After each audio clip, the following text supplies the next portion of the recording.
Magandang araw sa inyong lahat. Welcome sa Edukalidad ngayon, ang inyong gabay sa mga napapanahong usapin at makabuluhang reforma sa sistemang pang-edukasyon sa Pilipinas. Ako si Lovely Rosos. Ako naman po, si Santos. Magbibigay ng masusing pagtalakay sa mga pagbabago sa GMRC Values Education o tinatawag na edukasyon sa pagpapakatao sa ilalim ng Administrasyong Marcos Jr. Kabilang sa mga sentro ng reforma ay matatag kurikulum kung saan hindi lang talino ng bata ang layunin ng mga guro, kung hindi hubugin ang kanilang asal, damdamin at pakikitungo sa kapwa. Excuse me po, nakalimutan ko magpakilala. Ako po pala si J. Vincent Wayan at halina't alamin ano ba ang bago at paano tutugon ang ating pamahalaan at sa pangangailangan ng kabataan. Magandang araw, bayan! Nandito tayo ngayon sa San Rafael Elementary School upang makita at masilip ang bagong muka ng GMRC Values Education sa mga silid-aralan.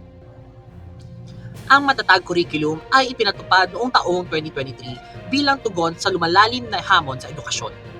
Partikular na sa aspeto ng paghubog sa ugali, moralidad at kabuuang pagkatao ng mga mag-aaral.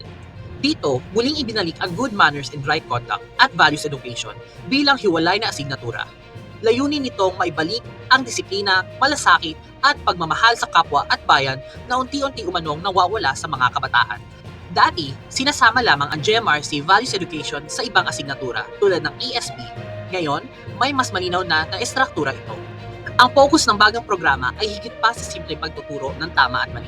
Ito ay mga pagpapalalalim sa moral na pag-unawa, paglinlang ng emosyonal na katalinuhan at pagpapanday ng pambansang pagkakakilanlan. Para sa pagtuturo ng mga pagpapahalagang ito, ginagamit ang mga modernong paraan gaya ng blended learning, kung saan pinagsama ang online classes at face-to-face classes. Meron rin naman tayo mga modular na instruction para sa mga lugar na may limitadong koneksyon. Muli, ako si Warren, Lingkod Bayan. Balik sa'yo, Wayan. Ayun, maraming salamat Warren sa iyong report. At ngayon naman, dumako naman tayo kay Miss Santos. Ano-ano kaya yung mga pamamaraan nila sa matatag curriculum? Oo nga, at ito na. Ngayon naman, ating alamin ang mga paraan ng pagtuturo ng GMRC Values Education. Hindi na lang basta lecture at recitation ang GMRC Values Education ngayon. Sa ilalim ng matatag curriculum, ginagamit ang tinatawag na experiential learning o ang pagkatutong nakabatay sa aktual na karanasan para sa mga mag-aaral. Gamit ang mga aktibidad tulad ng role-playing, community immersion, case studies at partisipasyon ng mga magulang.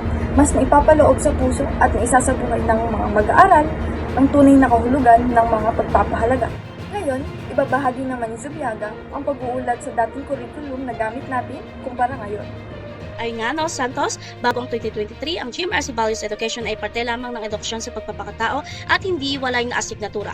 Marami sa mga guro ang nahirapan itong ituro ng masinsinan dahil nahalo ito sa ibang content areas. Integrated lang ito sa ESP, mas teorya, tulong sa aktwal na karanasan at wala masyadong focus sa moral development. Pero ngayon, hiwalay at detalyadong subject na ito, nakabate sa aktwal na gawain at community values at may malinaw na learning competencies sa bawat grade level. Ito ang dahilan kung bakit mas na-appreciate ito ng mga guro at magulang.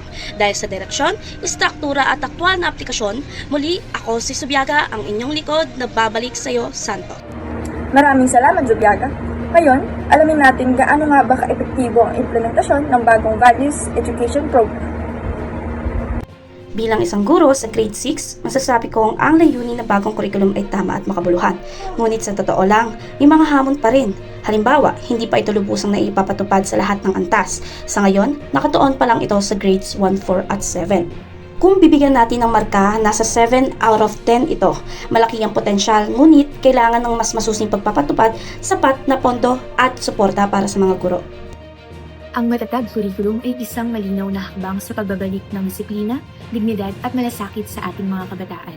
Ngunit kailangan itong sabayan ng maayos na implementasyon. Ang edukasyon ay hindi lamang tungkol sa mataas na marka. Ito rin ay tungkol sa puso at asal. Dito nasusukat kung paano natin hinuhubog ang kinabukasan. Kaya tayo'y magkaisa na.